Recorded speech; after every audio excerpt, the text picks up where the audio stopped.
Welcome to the Retrospect podcast, a show where people come together from different walks of life and discuss a topic from their generation's perspective. My name is Ian, and as always, I'm joined by Stoney. Hello. Jason. Hello, everyone. And we got Miranda back again. I'm back. Back in the saddle. It has felt a little empty without you being here. I'm not gonna lie. You've been such a regular attendee of the show. It's been awesome having you on. Well, thank you. So, how's everyone doing? Well, You making it all right? getting over the holidays and, all the food and drink and, yeah. now you're having to No one had any accidents. get back to normal and, I'm not allowed to have any more accidents. You're cut off from accidents. Yes, Miranda said next June she's going to start wrapping me in bubble wrap and a little foam helmet. Yeah. So I'll be leaving here shortly to go to Memphis to go run my half marathons. That'll be my last run until February. Oh, really? Yeah. You know Okay. you won't go that long. You'll find something else to add in No, there. I mean, because I'm trying to think right now that everything kind of really shuts down. There's really nothing in December. Okay. well, everybody's So, busy with the real with the holidays, and it seemed like it'd be holidays. hard to get people involved. in Right. that. So Mm. it Even though you said you had a bunch of people on Thanksgiving Day. yeah, that was it was almost 2,200 Oh my Wow. gosh. showed up, Wow. which was a record for them. Actually, they've really bounced back from COVID. Oh yeah. I have noticed, not to go on a tangent, but I've noticed a lot of stuff in many industries that I'm a part of that I feel like this was the first year that everything was really back to normal and everyone's really putting rubber to the road. A lot of video game industry stuff, a lot of film industry stuff, a lot of stuff. Like there's a lot of things in like the music industry as well that I've been a part of. Well, the writer's strike just I ended know. too, so they were Right, able right. to kind of go full force into that. But I think part of that was they were saying that toward the end of this year we're going to be back into full COVID restrictions, and I think everybody's fighting that. Yeah, well, I just think I don't think they're gonna let it I think happen people again. are just ready to move on. I We're think not made to be locked up in houses, right. and that's just not the way our DNA is conditioned. I mean, What I was referring to more is that like in the year 2022 and like in the beginning part of 2023 was like when things started to feel really normal, and now all those projects that were started like after all the restrictions were really Right. let up are now coming out, and you can really tell that people are just like really just like putting all their passion or all their effort into a thing now, and like there's some great stuff that has come out recently that Well, I think creatively wise, yes. people are trying harder. But I think that there's still this impediment of people's finances and Right. the looming, the looming debt and the recession and everything else. Because it's like you look at the Black Friday sales, Mm-hmm. trying to lure people out on Best Buy for a TV that's $10 off their normal price. yeah, that ain't worth that's it. not doing anything for anybody. And it's Well, like, we saw this one video where they were up at the front of the store getting ready to let the Black Friday crowds in, and one guy walked in the door. Yeah. One person walked in the door. Well, I think a lot of people are just buying online now. Yes. I think the heyday of the Yep. people wrapped around the store, and believe, there's a lot of nostalgia with that. I mean, that was almost like a tradition. Like It was in my family. That yeah. after Thanksgiving night, that's when the next day. I mean, people were lined up at the stores, and it was kind of a rite of passage where Yes. people used to set up lawn chairs and tents. yeah. I mean, and it's just incredible what people were willing to do. I guess the deals were a lot better. I guess maybe that shows you how much things were marked up during the other part of the year. Yep. I saw a video today when I was online earlier, and it was from Target, and people were showing that all of the little cards for where it would say, like the Black Friday sale. They pulled out the price tag underneath it. It was the exact same price. Yeah, they were just it is. putting a Black Friday ad over top of it.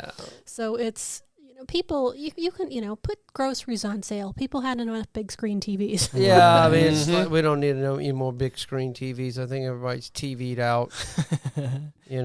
I think everyone bought all the electronics they needed during COVID. Oh, and, yeah. Right? you Yeah. know, Yeah. Yeah. because they That's were a good stuck point. at home. Like All a their lot of that inputs. stuff is Yeah. just not an appeal to people. Well, Right. Matter of fact, what we're doing right now, I think, was started becoming very popular. Yes, during COVID. Well, I mean, I can't say anything. Like I said before, when everyone else was without a job, I had 2 incomes because I had picked up a second job, and I was very thankful that I could work both jobs through the pandemic. And one of those incomes was able to pay for my living expenses, so the other one went towards buying all the toys that I wanted, which is what started this podcast, or which started the beginnings of this podcast. Right. As I could finally buy all my toys I wanted. Well, So, we've come a long way since yes, then. that's right. Yes, we sure have. Well, So, considering COVID, it really kind of dovetails nicely into our topic today. yes, and we keep talking about work. Yeah. Oh. Yes. What is it? And we talk about the challenges of getting people to actually go back to work That's instead right. of remoting from home, and kind of in all that mix was the a lot of pets got used to their masters being at home all day with them, and I think a lot of masters got used to their pets being with them all day, and that reluctance now to leave them to go back to a work location. There's a lot of studies on this topic. So the topic is the pros and cons of bringing pets to the workplace.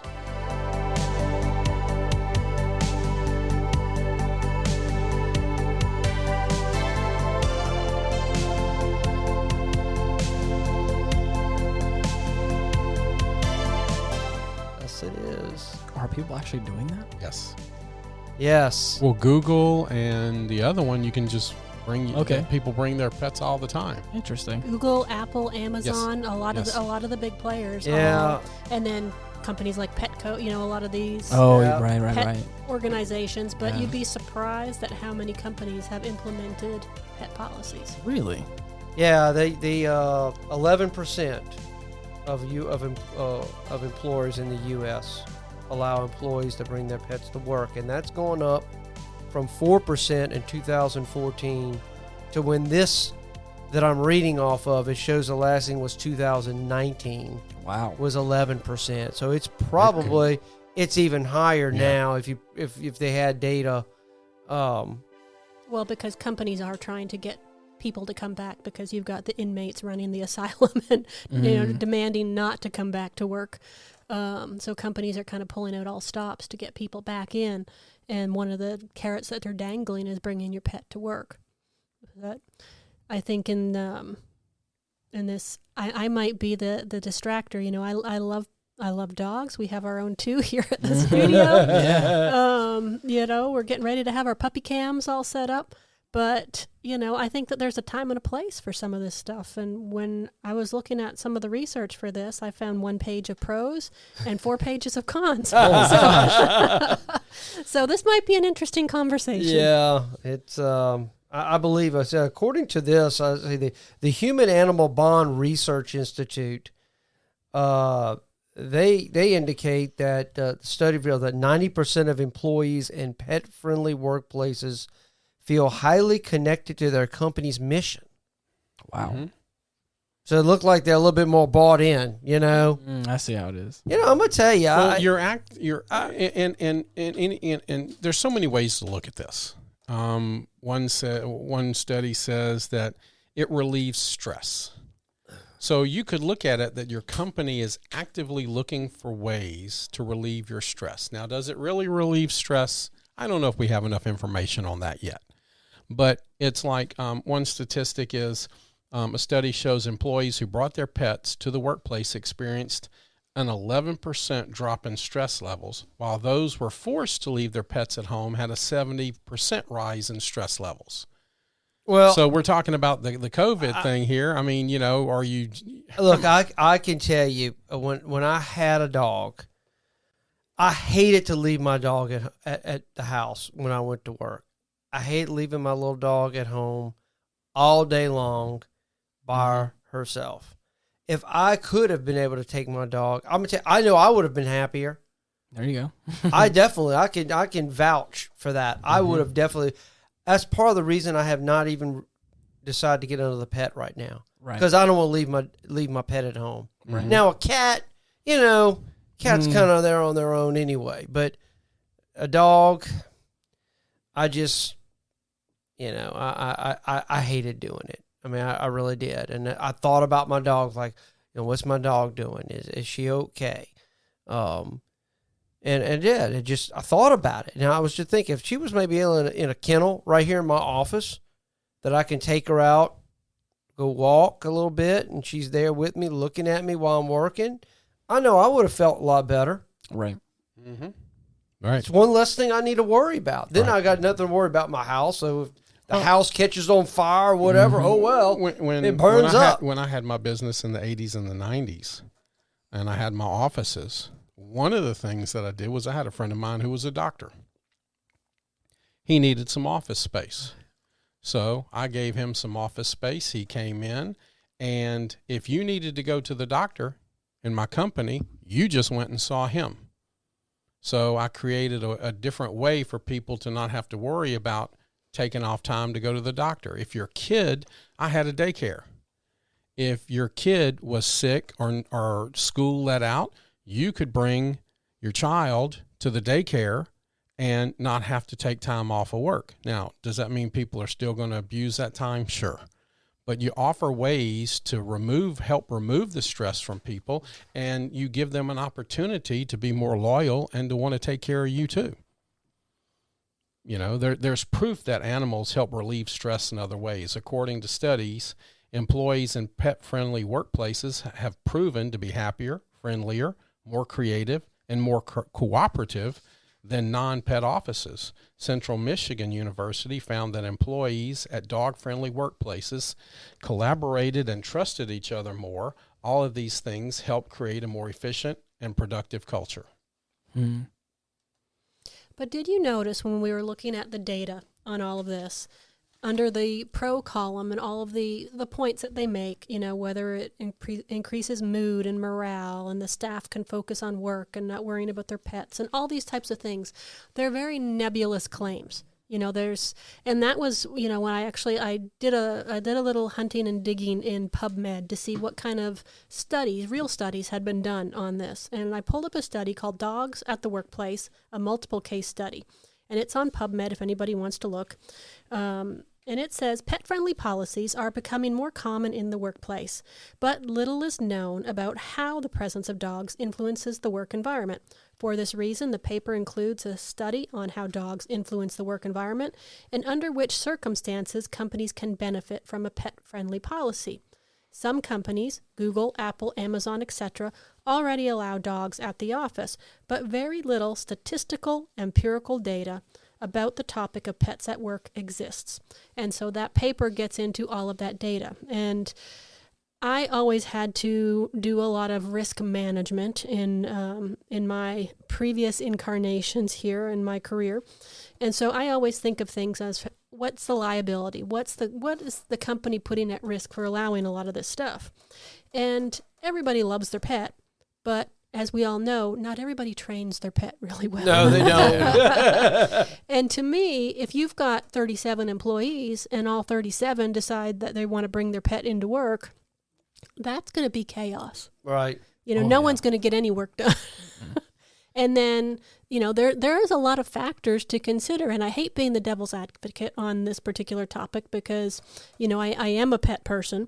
But, having pet policies is a higher liability cost to the employer because they have to cover the risk of dog bites and attacks and everything else. Yeah, I could see that. And even if they don't own their own building, they got to get with the landowner. Their landowner may not allow pets. That's A lot of triple net policies do not allow pets on commercial property.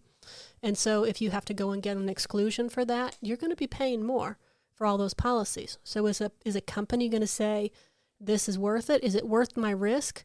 Because, or do you put policies into place saying, we don't let your dogs come in unless you've been through 3 different obedience classes? Yeah. How do you draw the line? Because we all know there's those employees that, because we've just had Thanksgiving and the potlucks that, we're probably making macaroni in their sink. There's people whose philosophy on hygiene is very different than yours. Yep. So what happens when you've got a dog that's running around peeing and pooping in your office? Right. Or a dog that's barking or, making other messes or just being a distraction. Well, you can't even get people to clean their own mess in the refrigerator, let alone Exactly. peeing and pooping. Well, I think you would. It's all would have to be situational, but that companies are now allowing this, given those circumstances that you just said, tells me that they're trying to find some means to get people to actually come back to work. Mm-hmm. So the risk is obviously worth it to them to allow it, because otherwise you're going to have a bunch of people just not going to work. It's the old And so leadership thing. We did a great episode on leadership, and what is leadership? If you are creating a safe environment for your people to trust each other and collaborate, they're going to make you more money. So that in itself should start offsetting some of the insurance costs and some of these other things, because they're generating you more money. Now, that's if you want to put it back into the company and not put it in your pocket, and the CEO wants to buy his third beach house. Right. Are you really genuinely doing this for your employees? And that, I think that's one of the keys in leadership. If you're doing it for your employees, I think this is a worthwhile investment in your employees. But if you're doing it just to get people to come back, scrambling to increase retention. To be sure, honest, that's where I was going with this. That's exactly what it is. That's exactly. And if you're doing this just to get employees to come back or just to keep employees, we really haven't looked at this. Like you said, there's no real evidence for this. If you're just doing this to try to be a good leader and get your people happy, I get it.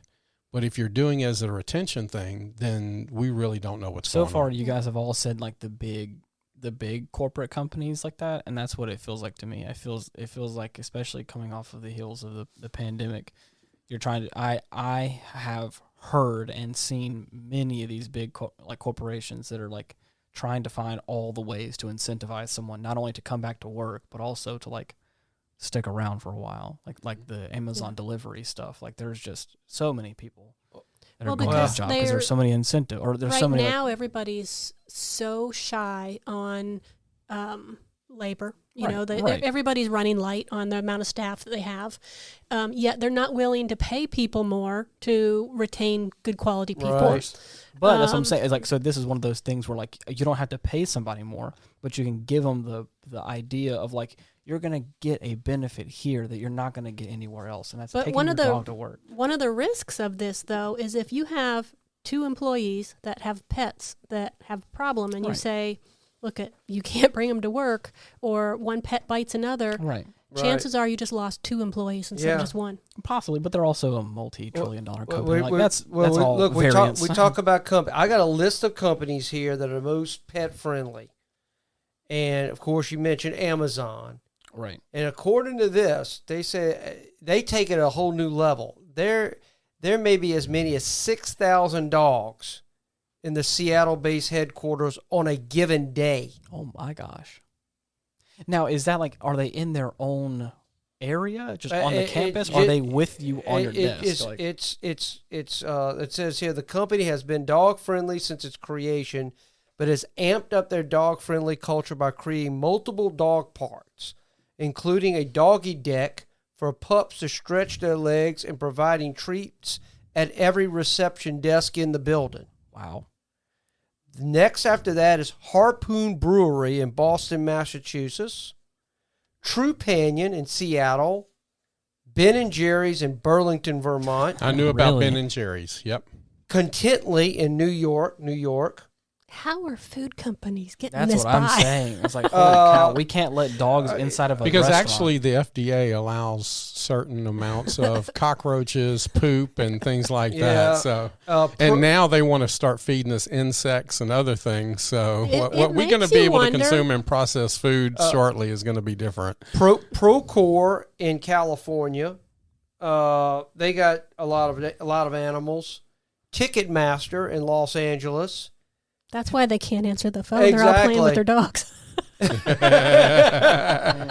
Pet Safe in Knoxville, Tennessee. TripAdvisor in Needham, Massachusetts. Okay, that's neat. And Purely Elizabeth in Boulder, Colorado.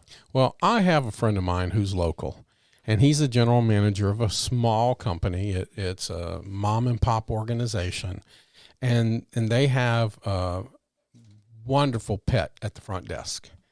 And since I've been in my accident, I haven't gone to see my little buddy, but I used to like driving away from the office and spending some time and go see my little buddy.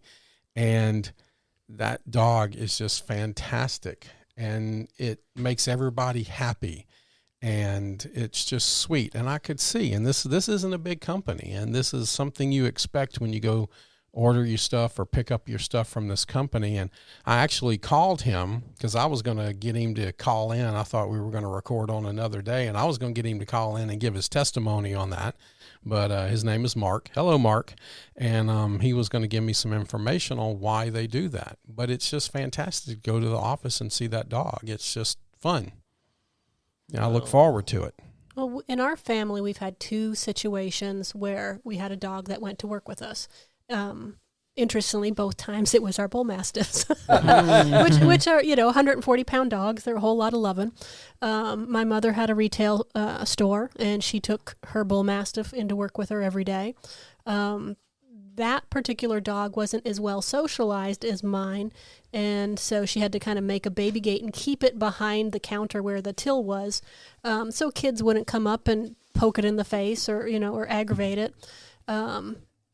Whereas when, my dog was very well socialized, we had her in a business, and no one knew she was there unless they came in with a bad attitude, and then she'd stop them in their tracks. But that's, I think, the places where you've got like a mom and pop type of business where they've got their dog coming in. It's a different situation when you've got as an employee benefit that they can bring their pets to work. Right. And we're talking about dogs here. Right. But what happens if you've got the I hate the word Karen because some of my best friends are named Karen, but I will say the judgmental Janice of the office decides that she wants to bring her 3 cats in. Or you've got, some psycho Steve who wants to bring his python in or his tarantula to work. Where do you draw the line and say your pet's worthy to come in, but not this pet is worthy to come in?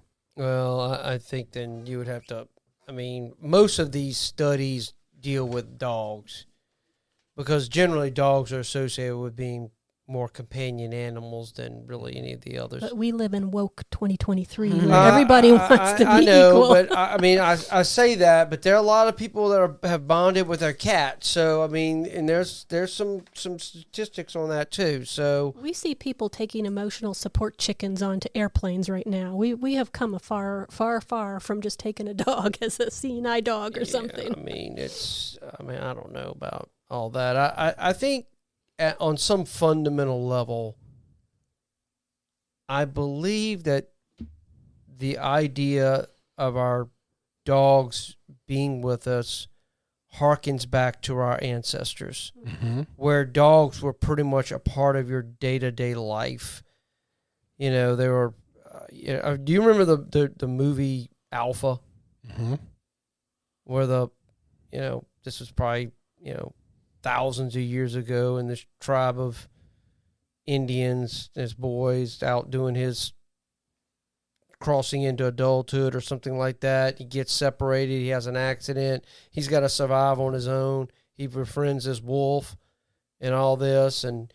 But at the end of the movie, it's, the dogs had become literally adopted by the tribe, and they worked alongside the tribe. Well, before you joined the podcast, when we had X-Man here, we actually talked about that on actually how dogs were able to help create civilization. Right. Because you could get a full night's sleep. You could get a restful sleep because you weren't listening for every sound. You knew your dog was going to protect you and make a noise if they heard something. So dogs have played a huge role in our life from early civilization.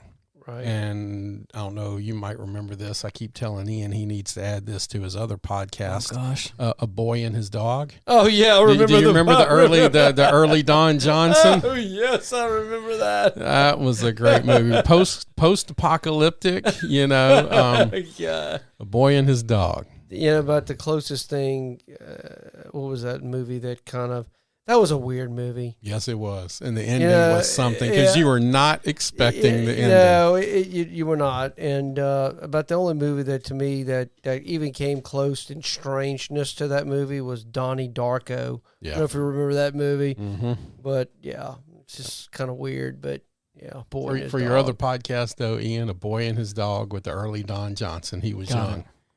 Seriously. Okay. Check it out. A survey conducted by the Banfield Pet Hospital found that 65% of employees who work in a pet-friendly place reported higher job satisfaction. Yeah. I think that's interesting. I mean, I could see that. Mm-hmm. I mean, I really could. Well, I mean, you dislike what you're not familiar with, and you gravitate to where you're familiar with. So if you know somebody loves animals and loves dogs, and you do, you're going to like that person. If you find out that your dog is kind of treating them a little off or a little funny, you're going to have it's a red flag. Right. Another show we did on red flags, we brought up the point. If your dog does not like this person, what's up? What's going on with that?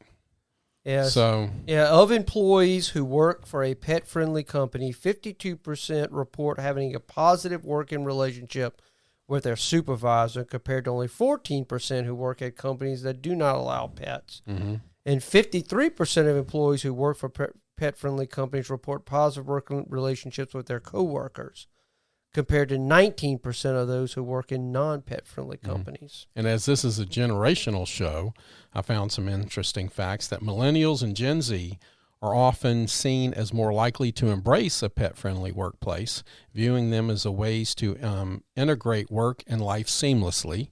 Baby boomers may have more of a traditional view of workplace, potentially valuing a more structured environment. I would rather have the dog. As the resident boomer here, I would love to be able to take Bubby in to work with me when I go back to work. A survey by Mars Pet Care found that 87% of millennials and 79% of Gen Z believe that having pets in the workplace would improve their overall well-being. Again, I will be the voice of Are you going to be? Are you? I am going to be devil's the advocate? I will definitely be the devil's advocate. You are going to be a downer on this, aren't you? You know what? I think I have to be. I am third generation entrepreneur. I have to wear an entrepreneurial hat, and I have to think of what the risk mitigation might be. You go to rent an apartment. There's a bad breed list. So what happens when you have an employment thing? Do you have a bad breed list for your employees saying all these? Because I have a dog that's on a bad breed list in a lot of different it's like people do not like Shar-Peis. They're known to be crotchety, grumpy dogs. And, everyone here knows her, and, she's probably leaning against this door. If we open it, she'll pop in. But, they're very people oriented. They do not do well with other dogs. So it's like, and look at, if you live in a city of any size that has a dog park, there's going to be multiple dog attacks every week for the duration that the dog park is open, because not everybody has the same fortitude in training their pets, in controlling their pets, just even in the hygiene of their pets. How many people are going to bring their pets to work that are, all tatted up and smells to high heaven? Like, I had an aunt that had a Cairn Terrier, and it always smelled like death warmed over. It was just some of those British breeds have those oily, greasy coats, and if you're not getting them groomed and hand stripped and everything all the time, they get a funky odor. And a lot of British breeds, a lot of Japanese breeds, anything that's from a wet area has those greasy kind of coats. Do you want your business to smell like wet dog all the time? Like, is that professional? Or what about the people with the dogs that like to drag their butts across the carpet? Scooting a little dog around the carpet. I can see everybody in the boardroom, and all of a sudden this dog comes rubbing his butt down the road. Well, you know what? It might make the board, room more interesting. Yeah. But who's going to clean that up? Who's going to clean it up? Yeah. A survey. A study by International Journal of Workplace Health Management found that 30% of employees in pet-friendly workplaces reported pet-related distractions during work hours. Got to take it out, got to feed it, got to water it. Somebody coming in, oh, look at the little puppy.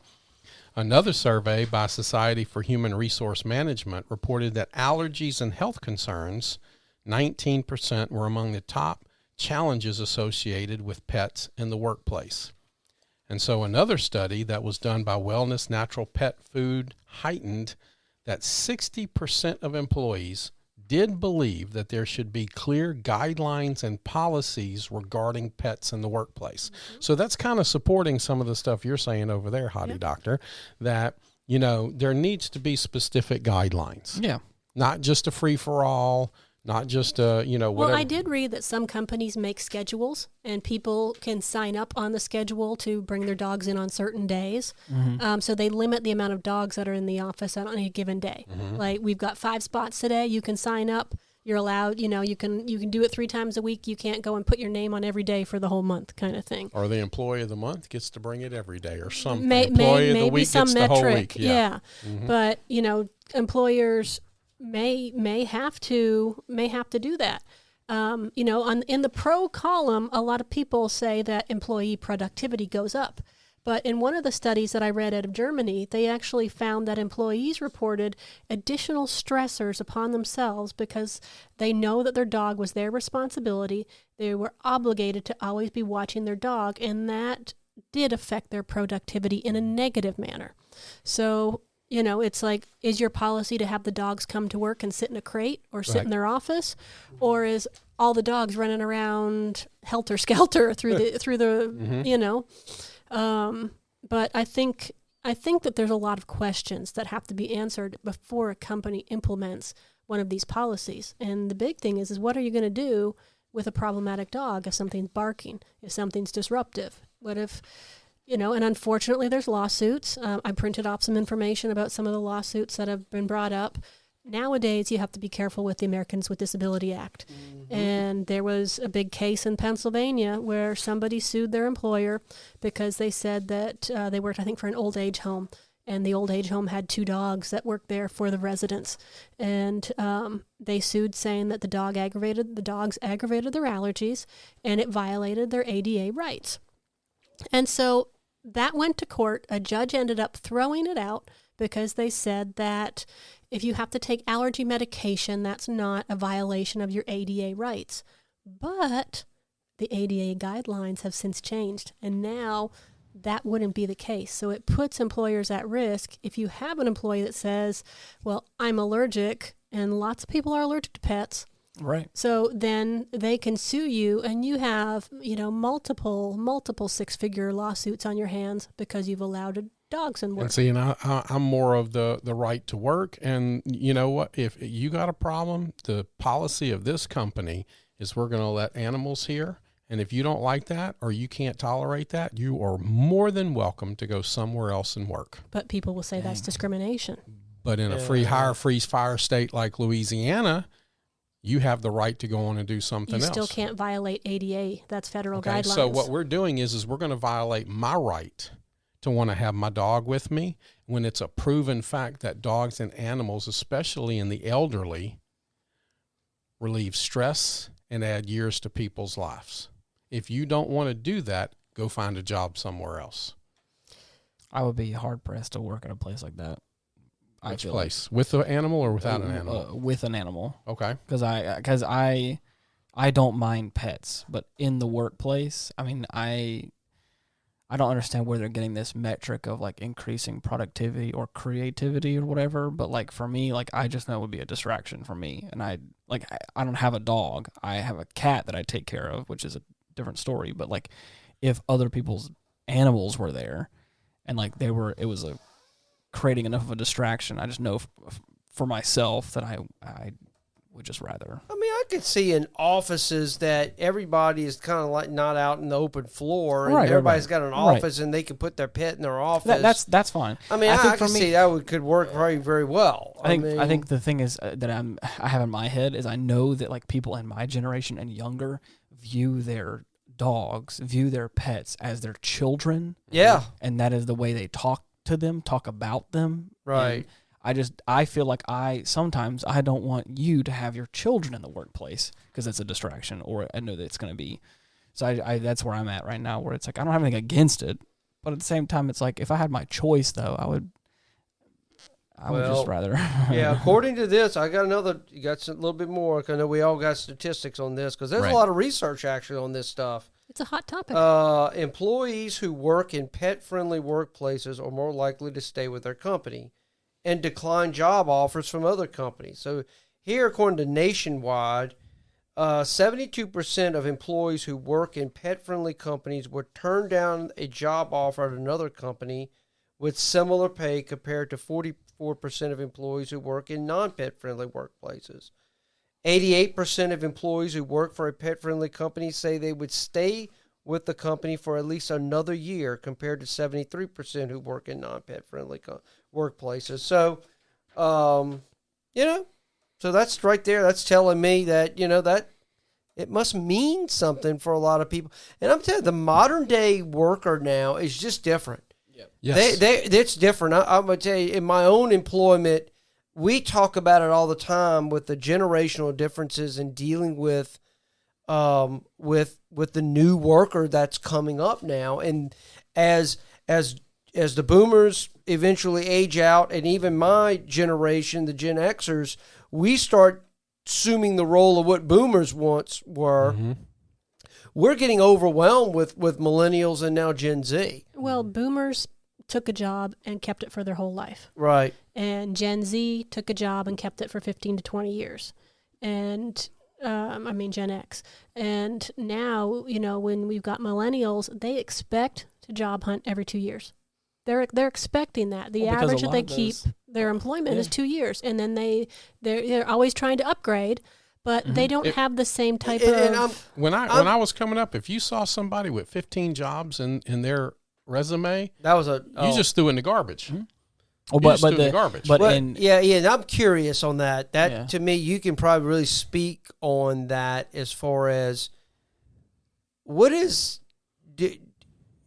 can you see yourself working at a place for 30 years? I would like to. The problem is in my parents' generation, I think in the boomer generation, you had companies that would take care of employees for 30 plus years. You would have a pension. You would have a retirement plan. They would take care of you because you were a valued employee and a valued asset to the company.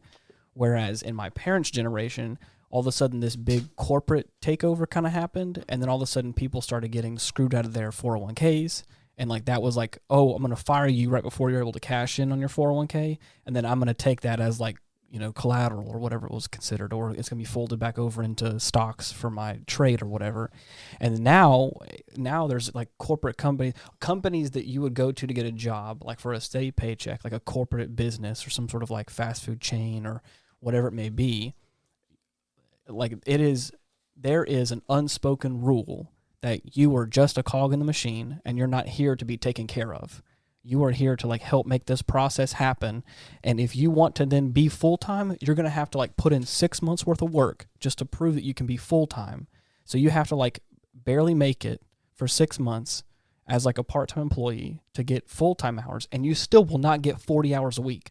You will always get scheduled just shy of 40 hours a week. So that way you don't get benefits.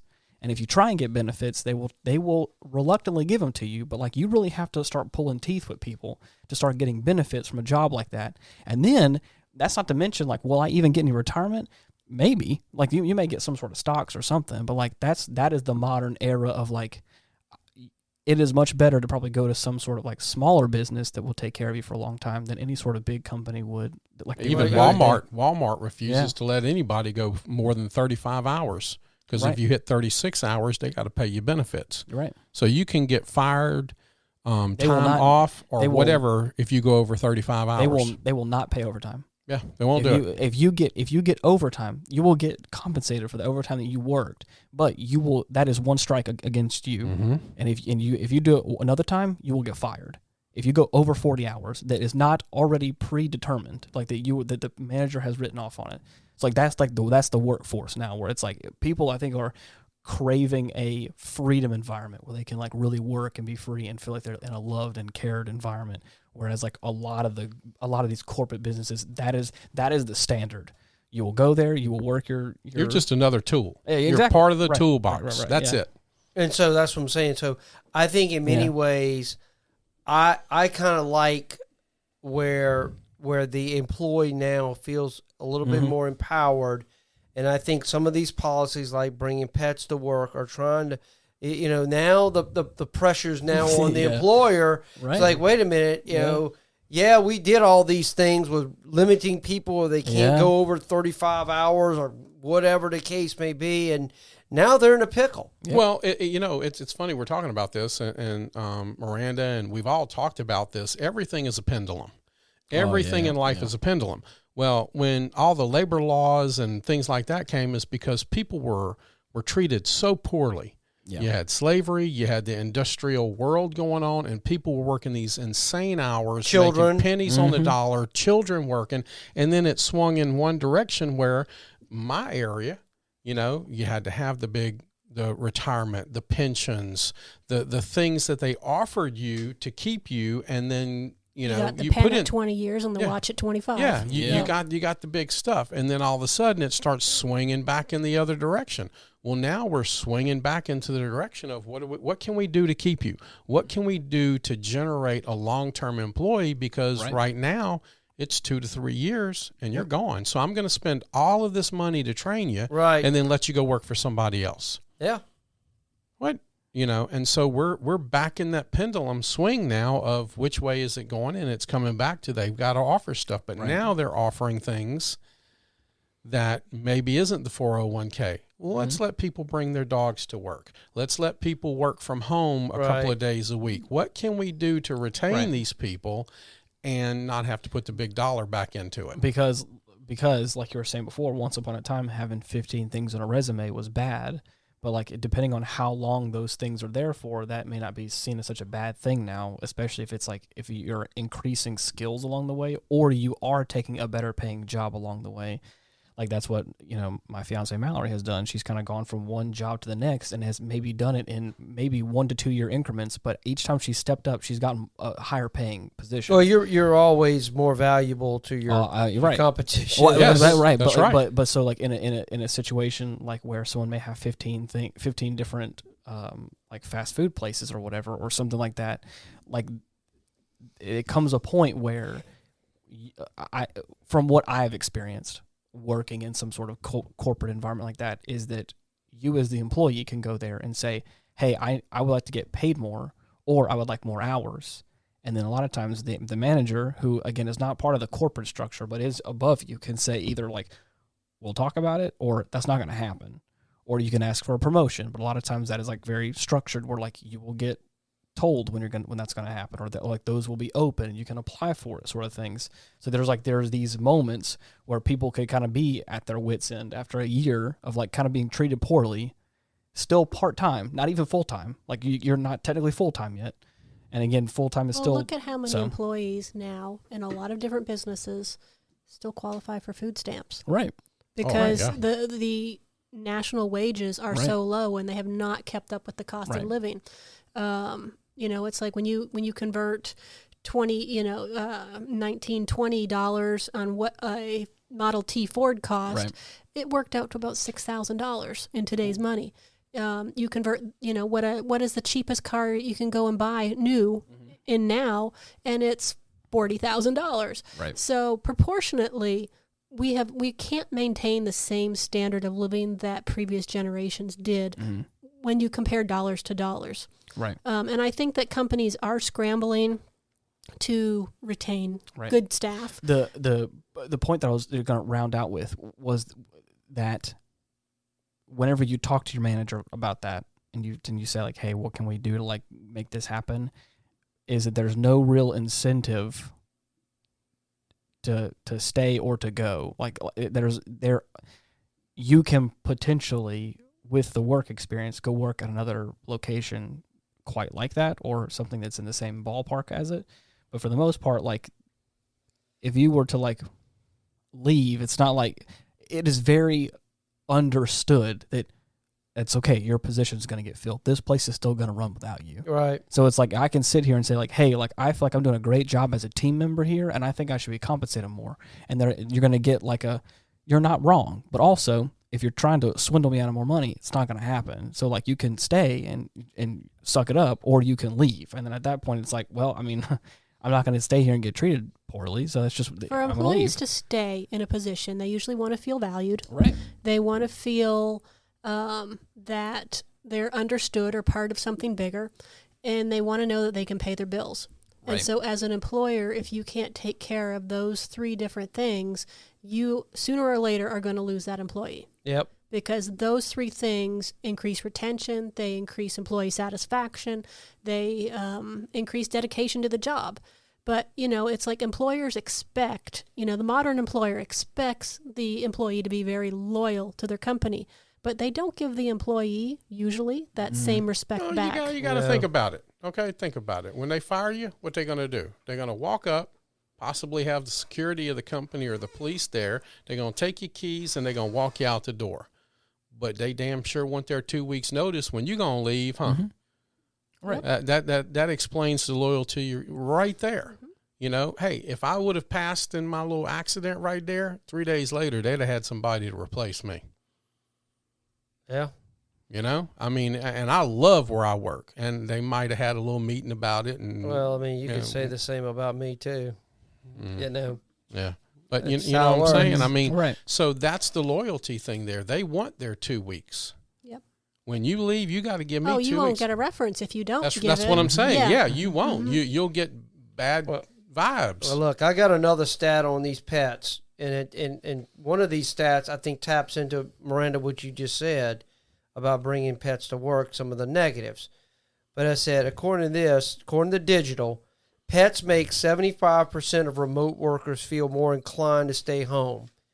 In a digital survey that included 1,000 employees, a staggering 75% of them who have pets say caring for their pets is one of the reasons they prefer to work from home.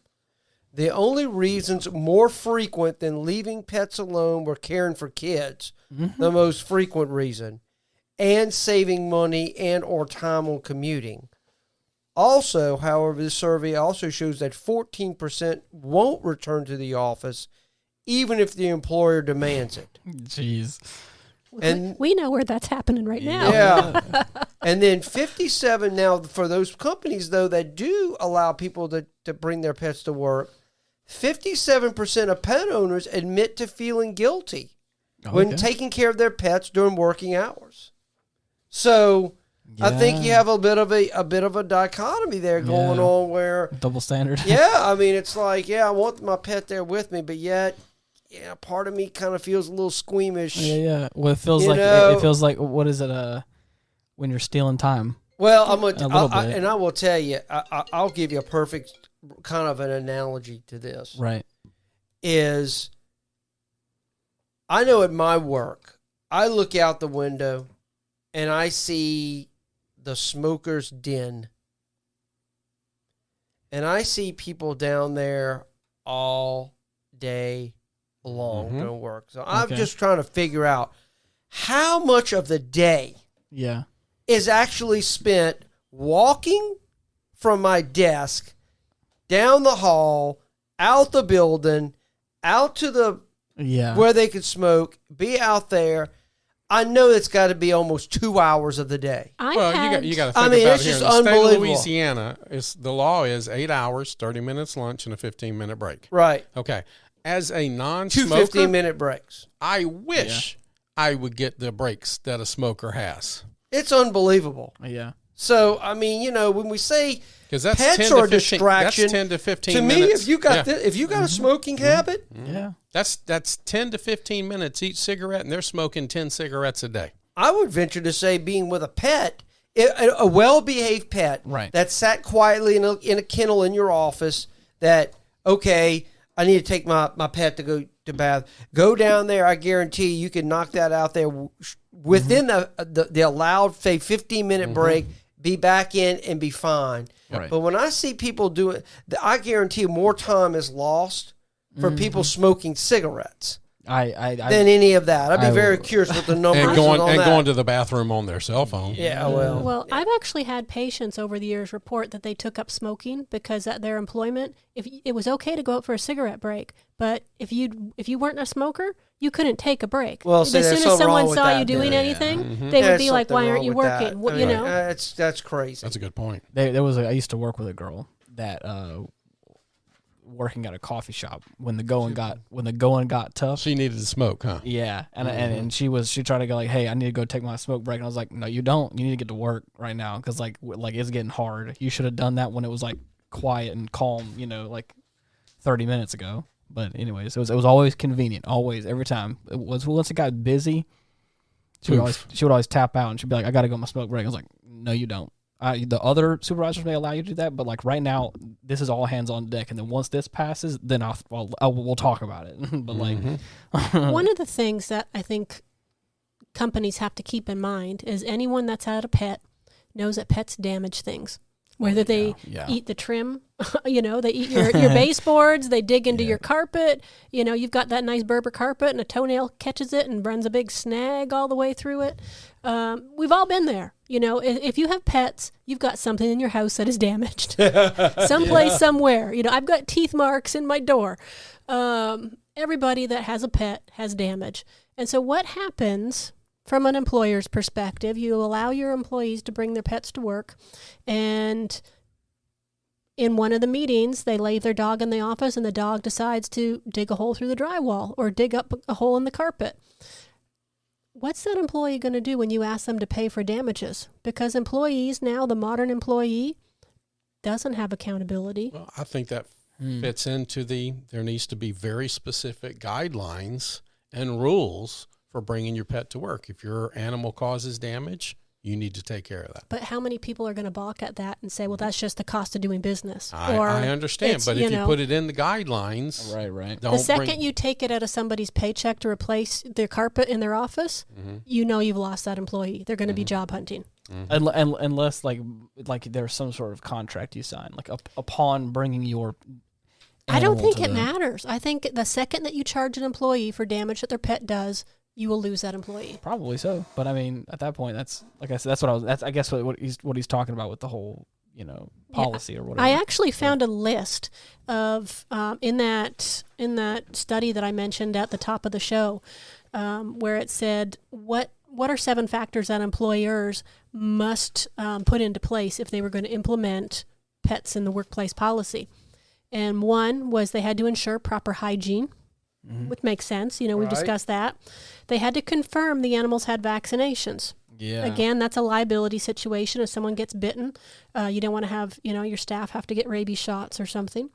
The policies need to be implemented slowly. You can't just have all of a sudden, as of December 1st, we've got all pets on deck. It has to be slowly implemented.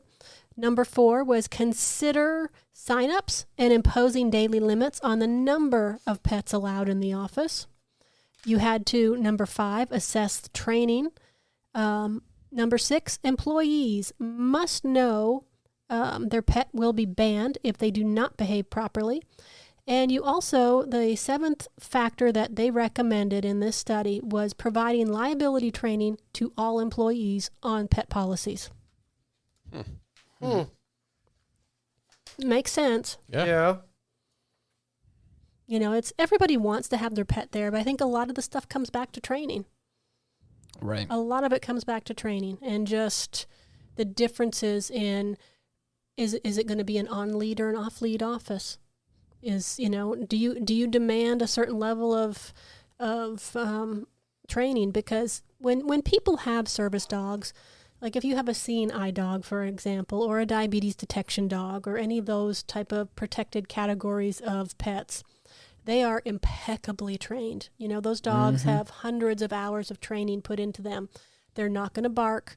They're not going to snap at people. They're a pleasure to watch a well-trained dog because they know their job and they're proud to do it.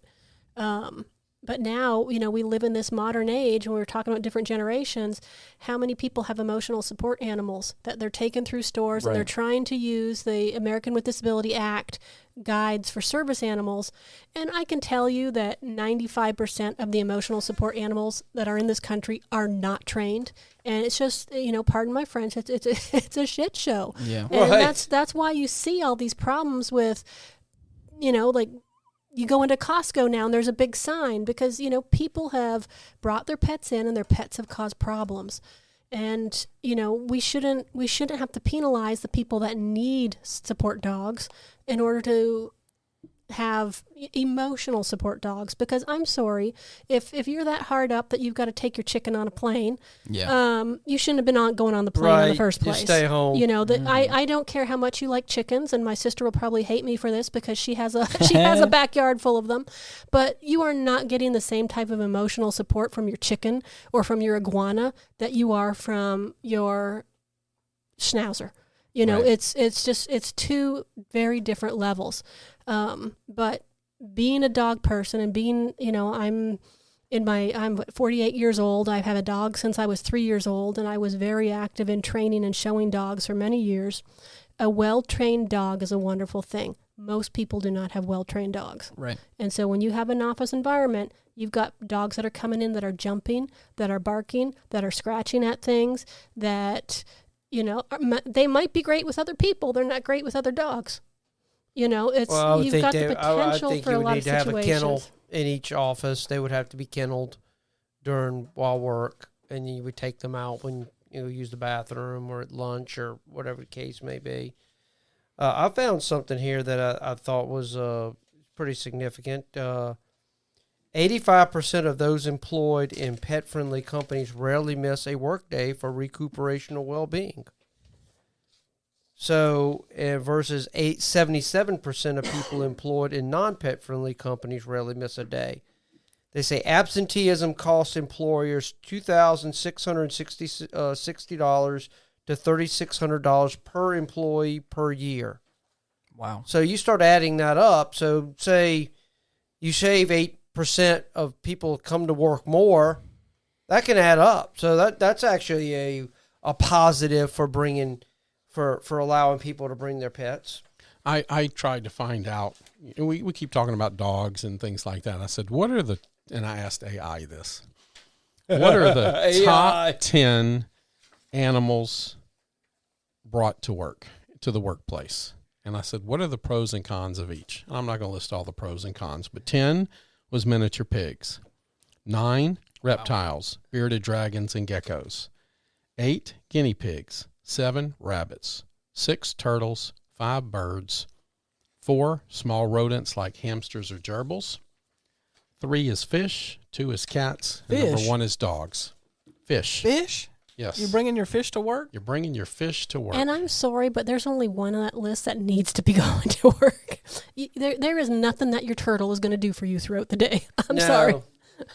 Well, and you know what? Some people like fish. I can see a fish tank at the office. That's actually one of the cons for fish and for turtles. Limited interaction, specific habitat needs.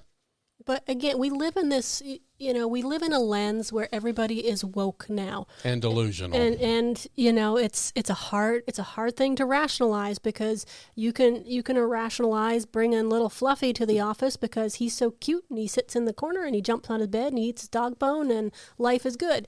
But again, what happens when someone brings a tarantula or their gecko or their lizard? Like that, there is no emotional connection there. It's like, all you're doing is you're stressing out other employees who might be terrified of some of those kinds of animals. And that's one of the cons. Mm-hmm. I could see it. I think that you would have the potential to bring lawsuits because someone could say that they're emotionally traumatized. They can't go to work because you're bringing in you're walking around with your python around your neck, or you're bringing in something, any of those things on that list. Like, there are people that are afraid of pigs. There's people that are afraid of lizards. Yep. There's people that are afraid of birds.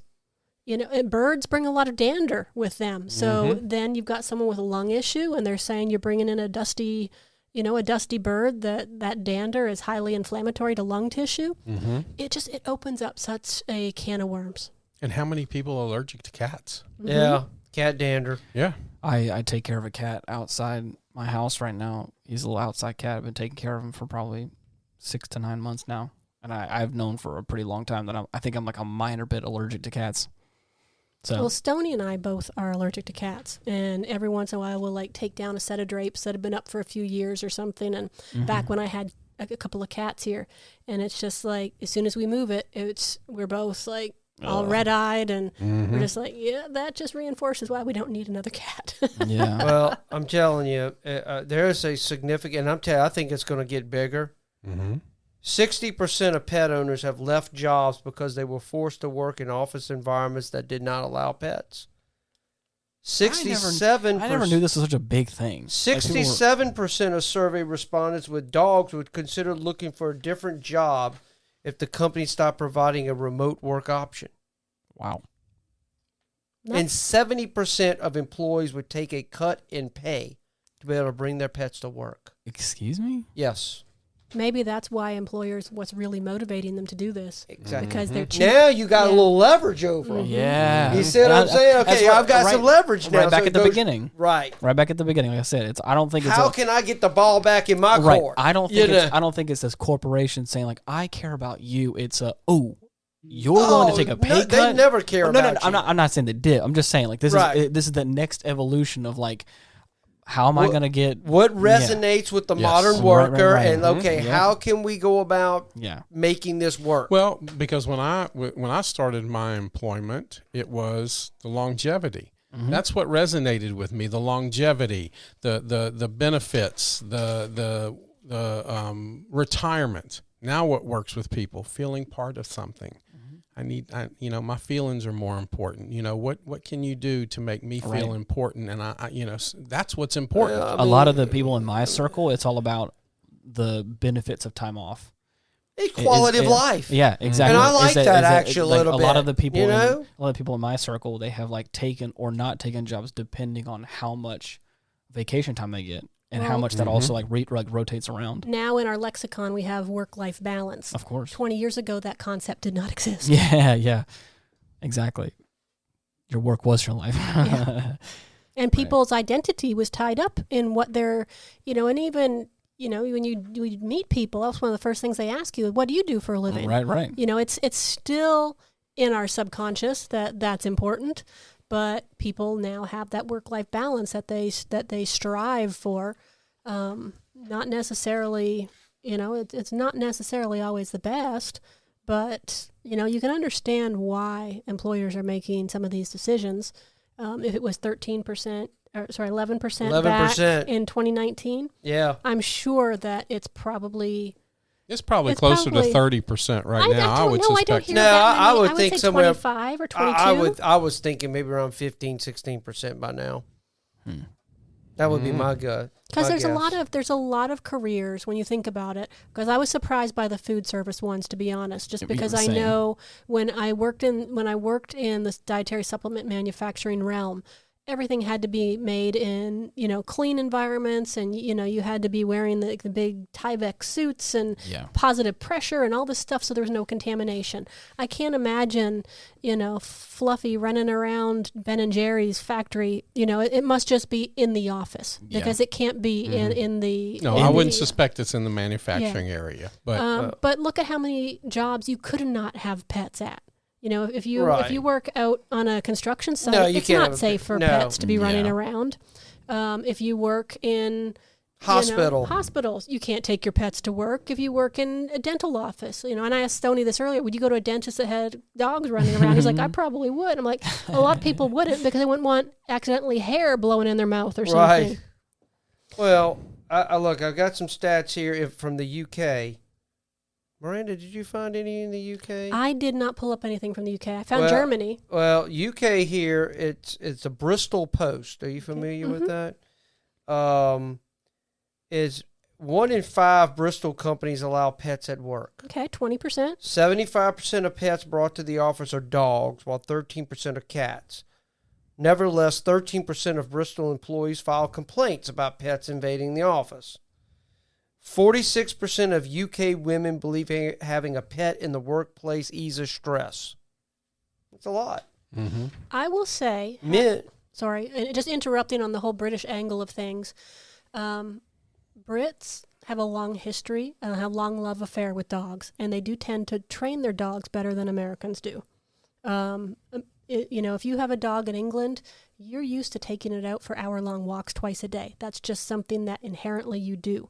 And that you'll see all the big dog trainers like Barbara Woodhouse and all that whole generation of trainers are all from England. Like Brits have a love affair with dogs. So I can see those statistics. They make sense. But conversely, men, on the other hand, seem to have a bit of a different opinion about having pets in the office. Namely, 40% of UK men say animals in the office are a distraction. Mm-hmm. Oh, wow. All of us sitting here, the two of us sitting here talking about the fact that neither one of us, I don't think, want to have a pet in the office. That's crazy. Yeah, and then even just in this room right here. Yeah, I mean, here I've got another one. The number of people. This is Work Life. Flexa Careers is a flexible UK work platform that matches 400,000 users with roughly 150 companies. So the number of people searching for companies with dog-friendly offices on Flexa Careers increased by 350% in March of 2022 compared to 12 months before. Mm-hmm. So this is a growing. I think this is. I think that also we don't need to get into this right now, but I think also a lot of people bought pets during the pandemic. I do think that a lot of people bought pets during the pandemic, and I don't think, and then this is the first time that they're like having to like experience being without them. Right. So this is all new. Well, there was a point in time because of COVID, you couldn't find anything in an adoption shelter. Right. Everything had been adopted. That's what I'm saying. Like, so what I'm saying, I agree with you 100%. Everyone, there was a lot of people that got pets during that time, and so I think now we're experiencing the after effects of that 24/7 with that animal. Exactly. So this is what I'm saying is I think that now, like because of this time in history, we're experiencing the aftermath of all that. Where it's like now we're having people that are like, oh no, I can't imagine living without this dog, having lived with it for three years straight, basically. Yeah, that's the reason I felt, I hated leaving my dog. But, I mean, I had to, but it's what it is. But speaking. I find this hilarious. 75% spike in searches for paternity leave. Get out! I told you.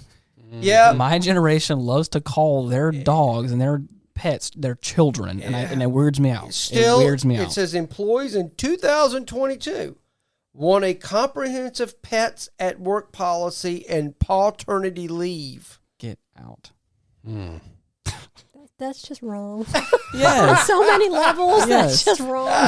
There are some. I need to go witness the birth of the future puppies coming out. There are actual problems, I think, with work leave for paternity leave. I think that there should be more places that allow men to take off for the birth of their child. I think that's federal law now. I think through the Biden administration, that's either federal law now or it's coming in very short order. Regardless, the point that I was making was once upon a time in my lifetime, men didn't get off work for having their child being born. And you may have your own belief by it, but I thought that I would at least get a few weeks off of work for my newborn child. So I think that that's more of an important thing to have a discussion on than like whether or not you should be able to take care of a dog. Maybe that's wrong. I don't know, but I'll stand by it. Anyways. Yeah, I just am saying, I just think this is just one area that employers are using to try to kind of get some authority back over kind of that paradigm. You're right. Where I think for many employers, I would love to see somebody do some statistics on all these people that are refusing to come back to work, because we know that there's a significant contingent of people that have refused to come back to the workplace. They're digging in their toes and they do not want to come back. If that carrot was dangled in front of them, how many would come back? Like, what is it going to take? Because some employees have just decided, because we all know the productivity at home is not the same in the office. It's not. Right. No matter what anybody nobody says. Can convince me. I'm not saying, I'm thinking back during the height of when everybody was being sent home. And I think I worked from my house one day. And it was a day that I literally treated it like a work day. I got up, I took the shower, I shaved, I did everything that you would normally do. I went to my kitchen table, opened up my computer, and literally from 8 o'clock to 11:30, I worked. Mm-hmm. You know, I took a lunch break, and then I maybe I worked till like 3:30 or something, and then I closed the computer. But I got people now that's all they do. I mean, there's some people, even at where I work now, a lot of them still working from home. Mm-hmm. There's companies I mean, it's like, are you ever here? Yeah. There's companies that employers can hire that do, kind of like deep internet searches, because there's people working from home, working 4 or 5 jobs concurrently just to collect all sorts of revenue. They're not there's not enough hours in the day to work 4 or 5 jobs concurrently. But and look, and to be fair, I do believe that there are some professions that you can work from home and accomplish the mission of whatever it might be. Yeah, I mean, I'm a firm believer. Yes. I'm not one of these hardline people that we're trying to fit everything in one. There are jobs that you don't necessarily need to come and sit at an office cubicle and do that all day long. I mean, you don't. I've done video production for a long time, and that was a big thing, is that I could literally take the camera, take all the memory cards, take all the footage, all the assets that I need, pack it all up in a backpack, and then go sit down in my home office at my and do what you have to do. And I could do the whole work, and I could schedule in my hours for like 3 or 4 hours, and then in an afternoon and call it quits, and the project's done. But where I would say is if you have some sort of job that requires some degree of collaboration, you're right. Yes. You can Zoom all you want. Nothing beats sitting at the table, looking across the table, and interacting with somebody. You're right. That same job where I was afforded that kind of freedom to do that sort of work, there was other people that were also working from home, but was in that more collaborative aspect of it, and eventually the higher up, the boss had to be like, hey, so like everyone's got to be coming into the office, because like now we can't really keep track of who's on what time, and also like what's getting done properly, and we're not able to communicate effectively, and we're all able to, at that time it was like 2022, like later, so or middle to late year, so it was like there was no real mandate. So I would be very curious of when we look back on this time, of what were the new paradigm that was created from this. Because I don't think you're going to put the toothpaste back in the tube. I think this is just going to morph into something else, because the fact of the matter is, we all know there's probably going to be another scare. Right. Well, election is next year, so we got to have one more coming out. But the thing is, you talk about what are these people doing when they're not, if they don't go back to work. Well, if the government's giving them a check. Mm-hmm. Well, we had that. That's what I'm saying, and that's the problem, and I think that's where things got kind of crazy, because it was like, what is the incentive from? There was people making more money staying at home. Exactly. So like, especially in food industry. Yep. It's like, why do I want to go do that kind of work when I don't have to do it? A part of me can see that, because I know those kind of people work hard, and it's a thankless job. And I don't think the food industry has truly recovered what it was. Yeah, I don't think they have either. I think that hospital stuff, everyone's running short-staffed. Police and fire departments are running short-staffed. And you and I, we know some owners of some restaurants and stuff like that. How much are they complaining about just the cost of the food? Yep. Plus it's just ridiculous. I don't know if they'll ever recover to where they were before the pandemic. I know a lot of people in practices that their revenue is a fraction of what it was pre-COVID, because people now have a distrust of the healthcare system. Mm-hmm. Their insurance premiums are ridiculous. Their insurance premiums have tripled since COVID started. Yeah. So what people's out of pocket and their deductible and everything else, it used to be in the state of Louisiana, when I first came here to practice, the average deductible was $300. Now the average family deductible is $10,000. So if you have to spend $10,000 out of pocket before your health insurance kicks in, wow, no thank you. You're not going. Instead of getting 10 weeks of PT, you're just not going to get any, or you're going to go for 2, because when you're having to pay $50 a visit out of pocket, you're just not going to do it, because we don't have the ancillary income that we had pre-COVID to pay for all this stuff. Right. So it's you can understand why people are trying to think outside of the box, but I think that we got to look at the bigger picture and see, okay, why is all this happening? What can we do for our employees? Because we're all in this together. And as long as they're, employees and employers, and they don't feel like they're on the same mission, you're going to have problems. Yeah. Well, all right, so let's take a vote. I'm going to go down the list. All right. Y'all are now the CEOs of the company. Jason, you going for an animal-friendly policy? Yes, with certain restrictions. Okay. Miranda. Oh, come to me last. No, you are next. I am more game for, if you own a business, it's your right to bring your dog to work. I think it would be very difficult to implement strategies at work where all of your employees could bring their pets and still maintain productivity. So I would say possibly, but incredibly limited. All right. Ian. I would really write down a very cohesive list of like policies that we as a collective can amend at any time that has rules and stipulations as far as like, vaccinations, cleanliness, like that sort of stuff, like behavior stuff. And I would say yes, like I'm more okay with it, but like I would want to make sure that like my employees are safe above all else, and also that kind of stuff. So I'm not opposed to it, but at the same time, I'm not gonna it's not gonna be the Wild West. Cross the T's and dot the I's. Exactly. All right, that's good. Okay. Well, we know you already said you want to take Bodie to work. Well, I'm married to you, so I'm just yes, ma'am. Whatever you want, Miss Miranda. Yes, ma'am. Okay. So well, with that being said, if you, I want to hear what everyone else in the community has to say. So if you want to give us a little short answer, we have a Facebook page /Retrospect Pod where you can give us your more concise answers. But if this really tickled your fancy and you feel you have to give us a really long-winded response, we have an email address at getoffendedtogether@gmail.com where you can send those more lengthy ones to us. But awesome.